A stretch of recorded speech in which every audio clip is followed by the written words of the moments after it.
নমস্কার বন্ধুরা, আমাদের রান্নাঘরে সবাইকে স্বাগত। আজকে হাফ কাপ মাত্র দই দিয়ে তার সাথে সুজি মিলিয়ে দারুণ সুন্দর একটা খাস্তা বিস্কুট তৈরি করেছি।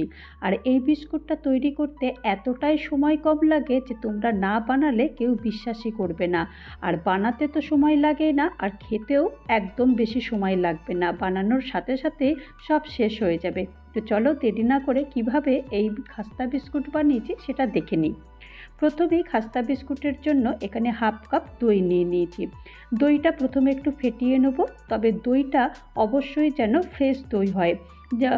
মানে 2-3 দিন আগেকার দই নিলে কিন্তু একদম এই বিস্কুটটা ভালো হবে না। আর এখন এখানে 3-4 কাপ আমি পাউডার সুগার নিয়েছি। তবে তোমরা এখানে এমনি সুগারও নিতে পারো, তবে এমনি সুগার নিলে বা নর্মাল সুগার নিলে বেশি এরকম নাড়তে হবে। তো সেই কারণে আমি এখানে পাউডার সুগার নিয়েছি। পাউডার সুগার নিলে খুব তাড়াতাড়ি চিনিটা গলে যাবে। তবে পাউডার সুগার আর চিনির মধ্যে কোনো ডিফারেন্স নেই, তোমরা যেটা তোমাদের সুবিধা তোমরা সেটাই নিও। তো এখন এটাকে ভালো করে মিশিয়ে দিচ্ছি। মেশানো হয়ে গেছে। এখন এখানে আমি 4 চামচ আমি এখানে ডেসিকেটেড কোকোনাট বা ড্রাই কোকোনাট পাউডার দিয়েছি। বেশ কোকোনাট পাউডার দিলে তাহলে বেশ বিস্কুটটা আরও বেশি খাস্তে হবে। আর পিঞ্চ অফ সল্ট দিয়েছি বা নুন দিয়েছি। আর এখানে 4 চামচ আমি ঘি দিয়েছি।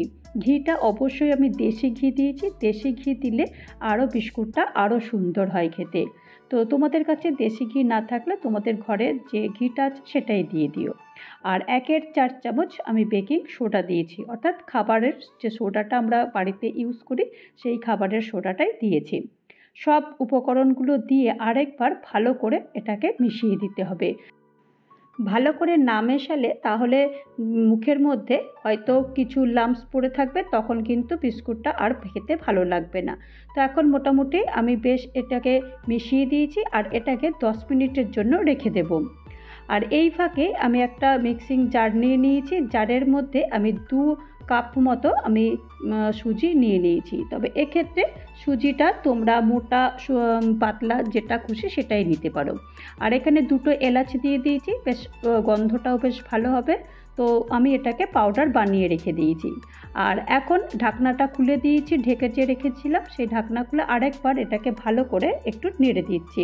নেড়ে দেওয়ার পর তারপর এই যে সুজির পাউডারটা যেটা তৈরি করে রেখেছিলাম সেই সুজির পাউডারটা পুরোটাই দিয়ে দেব। পুরোটা দিয়ে দেওয়ার পর তারপরে এটাকে ভালো করে আমি নেড়ে নেবো। অর্থাৎ আমি একটা চামচ নিয়েছি, আমি একরকম কাঁটা চামচ মতো নিয়েছি। তো কাঁটা চামচ দিয়ে এটাকে ভালো করে এটাকে মিশিয়ে দিতে হবে, কারণ এটা চামচ দিয়ে করলেই বেশি ভালো হয়। তো এটা যেহেতু এর মধ্যে দই রয়েছে আর চিনিটা রয়েছে বেশ একটু লুজ, তো এই পুরোটাই তোমরা দেখতে পাবে যে একদম, যেহেতু সুজি রয়েছে সুজিটা খুব তাড়াতাড়ি জলটা টেনে যায়। তো এটাও দেখবে অনেকটাই জলটা টেনে যাবে। তো এরকম ভালো করে এটাকে প্রথমে ভালো করে এটাকে মিশিয়ে দিতে হবে। মিশিয়ে দেওয়ার পর তারপরে আমি কিছু উপকরণ দেবো, সেইটা হচ্ছে কিছু ড্রাই ফ্রুট দেবো। তো ড্রাই ফ্রুটটা তোমরা তোমাদের পছন্দ মতো দেবে। আমি এখানে আমার পছন্দ মতো দিয়েছি। অর্থাৎ এখানে আমি 1 চামচ আমি আমন্ড বাদাম নিয়েছি আর 1 চামচ আমি কাজু বাদাম নিয়েছি। এইটা দিয়ে একটু কুচি কুচি করে কেটে নিয়েছিলাম। দিয়ে এটা দিলে কি হয়, বেশ যখন বিস্কুটটা খাবে বা মুখে 1-2টো বাদাম পড়বে তাহলে কিন্তু বেশ ভালো লাগে খেতে বিস্কুটগুলো। তো এরকম ভালো করে মিশিয়ে দিয়েছি। মিশিয়ে দিয়ে এটাকে এখন আধ ঘন্টার জন্য রেখে দেব। আধ ঘন্টা পর তোমাদেরকে দেখাবো যে দেখো কীরকম একদম টেনে গেছে, একদম শোক করে গেছে, একদম ভীষণ একটা টাইট মতো হয়ে গেছে। তো এই রকমই থাকবে। এটাকে আমি একটুখানি ভালো করে একটু মেখে নেব।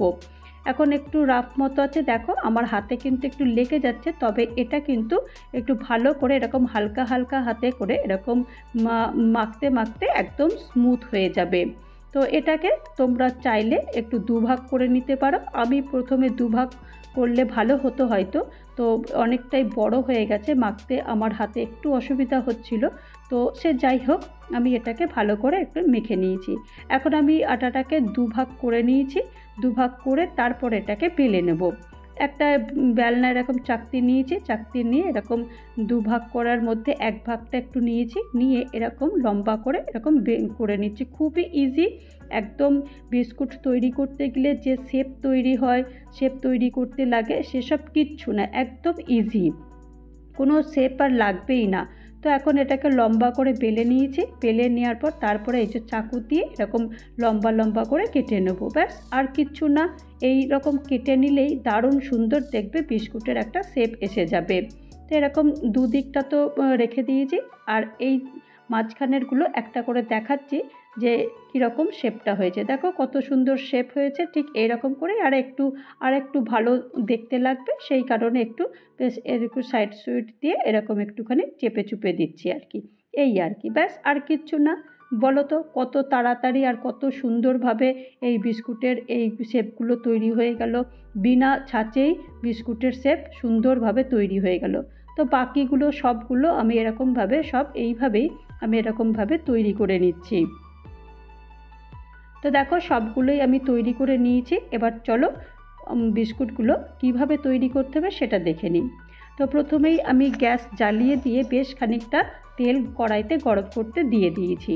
তেলটা গরম হয়ে গেছে, আর এখন আমি একটা একটা করে কিছু বিস্কুট আমি দেব। তবে সব বিস্কুটগুলো একসঙ্গে দেব না, আমি স্টেপ বাই স্টেপ মানে এক ধাপ দু ধাপ তিন ধাপ এইরকম করে করে আমি বিস্কুটগুলো ভেজে নেব। তবে এই সময় আঁচটা কিন্তু একদম লোতে থাকবে, একদম হাইতেও দেওয়া যাবে না বা মিডিয়ামেও দেওয়া যাবে না, একদম লো করে। আর বিস্কুটগুলোকে প্রথমে কিন্তু একদম খুন্তি দিয়ে নাড়া চলবে না। প্রথমের দিকটা যে একদম নিচের দিকটা একদম পুরোপুরি যখন হয়ে যাবে, ব্রাউন কালার এসে যাবে, তখনই এই বিস্কুটগুলোকে উল্টাতে হবে।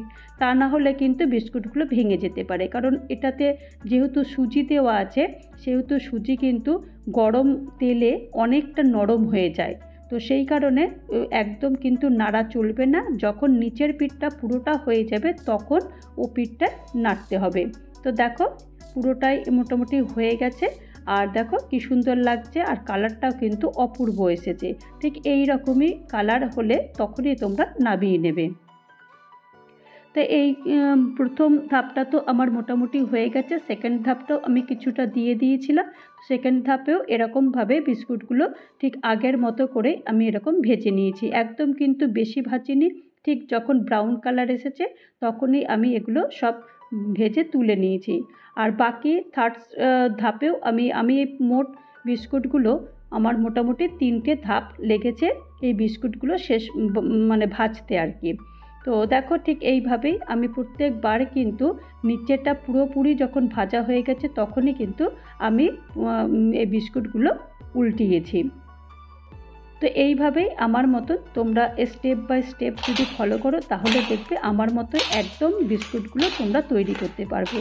আর দেখো বিস্কুটের আওয়াজ শুনে নিশ্চয়ই বুঝতে পারছো যে বিস্কুটগুলো কতটা খাস্তা হয়েছে।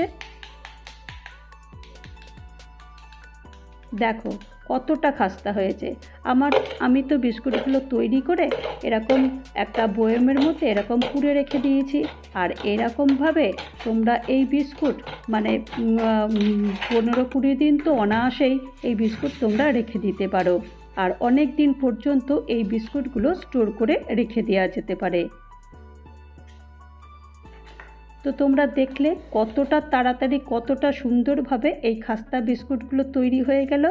তো তৈরি হয়ে গেল আমার খাস্তা বিস্কুট। এই খাস্তা বিস্কুটের রেসিপি যদি তোমাদের কারোর ভালো লাগে তাহলে অবশ্যই একটা লাইক করো, কমেন্ট করো, পারলে আমার চ্যানেলটা সাবস্ক্রাইব করে আমার পাশে থেকো। আর যারা নতুন বন্ধু হয়ে আমার চ্যানেলে ভিজিট করেছো তাদেরকে অজস্র ধন্যবাদ। আর যারা এখনও পর্যন্ত আমার চ্যানেলটা সাবস্ক্রাইব করোনি তাদেরকে অনুরোধ করব চ্যানেলটা সাবস্ক্রাইব করতে। আবারও নতুন কোনো অন্য একটা ভিডিও নিয়ে তোমাদের সামনে চলে আসবো। ততক্ষণের জন্য তোমরা সবাই ভালো থাকো, সুস্থ থাকো, আর আমার চ্যানেলের সাথে থেকো। নমস্কার।